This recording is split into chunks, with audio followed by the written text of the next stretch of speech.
जन्म जन्म के दुख बिसरावे,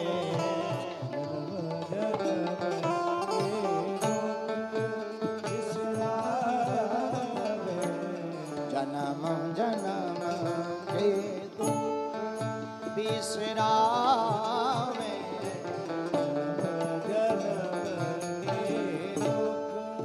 हम लोगों का दुख कई जन्मों का है, कई जन्मों की इस जीवात्मा की यात्रा हो चुकी, कई जन्म ले चुके। भैया गोस्वामी जी ने भी लिखा, आदि जगत गुरु शंकराचार्य जी ने कहा, पुनरपि जन्मम पुनरपि मरणम पुनरपि जननी जठरे शयनम। पुनः जन्म लेंगे, पुनः मरेंगे, जब जन्म लेंगे तो मरेंगे। जन्म के बाद कुछ पक्का हो या ना हो, मरना पक्का है। लेकिन जो मरा है वो भी पक्का है, जन्म लेगा। अब ये जरूरी नहीं मनुष्य बने, जैसे कर्म करोगे वैसा जन्म पाओगे। पता लगे भैंसिया वाला कर्म किया तो अगला जन्म भैंसिया का मिलेगा, और कुत्ता वाला कर्म किया तो कुत्ते ही बनोगे, डीओजी डॉग कहलाओगे। पर मनुष्य वाला कर्म किया बढ़िया मनुष्य बनोगे, जैसा कर्म करोगे वैसा जन्म पाओगे। बोलो सीताराम, जोर से बोलो। लेकिन आजकल के लोगों के कर्म काले हैं भैया, आजकल के लोगों के कर्म तो काले हैं पर स्टेटस भगवान वाले हैं। आओ आओ आओ आओ, इसलिए हमारी हाथ जोड़ के प्रार्थना है, ऐसी भक्ति किसी काम की जिनके कर्म काले हो, स्टेटस भगवान वाले हो। कर्म है तुम्हारा काला तो क्या करेगी सुंदरकांड और क्या करेगी माला। और चाहे तुम जितना बागेश्वर की अर्जी लगा लो, फिर चाहे जितना तुम जो कर लो, चाहे जितनी पूजा पाठ कर दो, यदि कर्म है काला तो समझो बालाजी ने तुमको फिर मार डाला। आजकल के भक्त भी बड़े अजब गजब है, बड़े गजब है, कर्म काले स्टेटस भगवान वाले।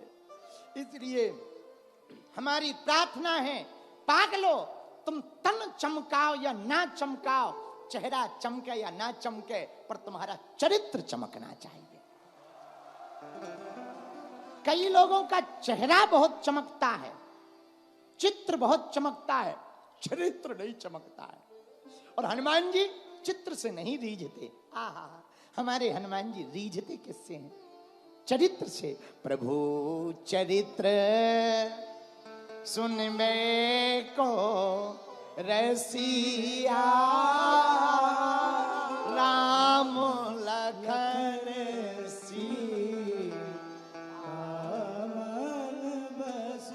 हमारे हनुमान जी चरित्र सुनने के रसिक हैं। मेरे पागलो, हनुमान जी को चरित्र तो प्रिय है, पर कौन सा चरित्र? राम के जैसा चरित्र प्रिय है। मेरे प्रिय जनों, राम जी के जीवन के चरित्र को यदि देखा जाए तो तुम सोच करके अपने आप में मन में विचार करोगे कि हम और राम जी कितने अद्भुत हैं। इसलिए तो उनकी महिमा है। जब रामा युद्ध हो गया, रावण जिस दिन मर गया, और रावण को मारकर रात्रि काल में, जरा ध्यान देना राम जी का चरित्र कैसा है, ध्यान से सुनना। रात्रि काल में राम जी एक शिला के ऊपर बैठे। आज रावण मरा है, रात्रि का काल है, शिला के ऊपर राम जी बैठे। चांद की चांदनी चमक रही थी। उसी समय कोई स्त्री नारी पीछे से आई, उसकी छाया आगे की तरफ पड़ी तो राम जी खड़े हो गए। स्त्री की छाया देखकर राम जी खड़े हुए और पूछा बिना मुड़े हुए, मां तुम कौन हो? तो वो स्त्री रोने लगी। राम जी ने कहा, मां क्यों रो रही हो? अपना परिचय बताओ। इस भयंकर लंका में जहां आज भयंकर युद्ध हुआ, आतताई दशाग्रीव दशानन रावण मारा गया, धरती पर गिर गया, और तुम आज इतनी भयंकर रात्रि में, इस समर के युद्ध के माहौल में तुम यहां क्या कर रही हो? रो क्यों रही हो? वो स्त्री रोती हुई राम जी के सामने आई। मां अपना परिचय दो। उस स्त्री ने रोते हुए परिचय दिया, राम, हे रघुनंदन, हे रघुनायक, हे कौशल्यानंदन, मैं बड़ी अभागनी स्त्री हूं।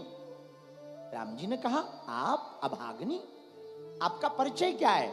उस स्त्री ने कहा, राम, मैं बहुत अभागनी हूं।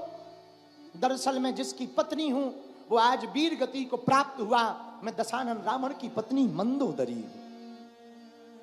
तो राम जी ने पूछा कि मां, इतनी रात को आप क्या कर रही हो? वो तो दिन में धराशायी हो गए, वीर गति को प्राप्त हुए, शोक मनाने की बजाय तुम हमारे पास क्यों आई?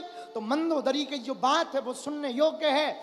डबरा के पागलो, मंदोदरी कहती, राम, मैं देखने आई हूं कि वो वीर कौन है जिसने मेरे परम बलशाली पति को पृथ्वी पर गिरा दिया, जो अजेय थे, जिनको कोई जीत नहीं सकता था, उसको मार डाला। मैं देखने आई हूं कि वो राम कौन है और उसके अंदर ऐसा क्या है कि मेरा पति हार गया और वो जीत गया।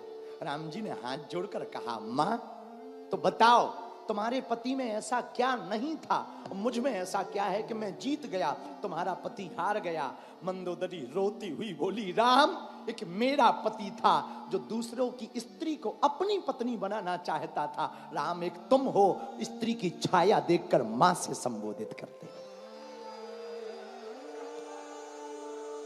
मां कह करके बुलाते हो, एक राम तुम हो। मेरे पागलों, हनुमान जी के प्रति निष्ठा रखने वाले लोगों, जितने भी डबरा के यहां पर बैठे हुए लोग हैं, हमारी प्रार्थना है, आज के बाद या तो तुम हनुमान जी को मानना छोड़ दो, हनुमान जी की पूजा करना छोड़ दो, अथवा फिर आज की कथा सुनकर हनुमान जी के लिए एक बात नोट कर लो, या तो हनुमान जी के लिए सब कुछ छोड़ दो या हनुमान जी को छोड़ दो। या तो हनुमान जी पर छोड़ दो या हनुमान जी को छोड़ दो, या तो केवल हनुमान जी के चरण पकड़ो तो पकड़ो। फिर हम एक बात तुम्हें दावे के साथ कहते हैं, जो गोस्वामी जी ने हनुमान चालीसा में कहा, यदि हनुमान जी के चरण पकड़ोगे तो एक बात होगी। पूछो क्या? अंतकाल रघु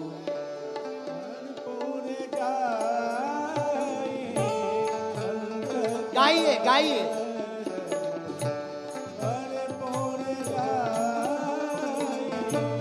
अंतकाल रघुवरपुर जाई,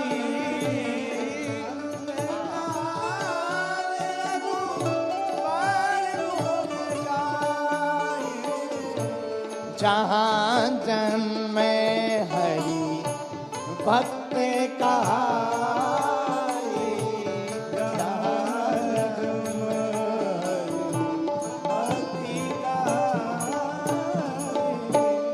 हनुमान जी की भक्ति करेंगे तो जन्म जन्म के दुख, जन्म जन्म के दुख तो विस्मरण होंगे ही होंगे, पर मेरे पागलों, अंत समय आएगा तो राम जी के धाम को जाओगे।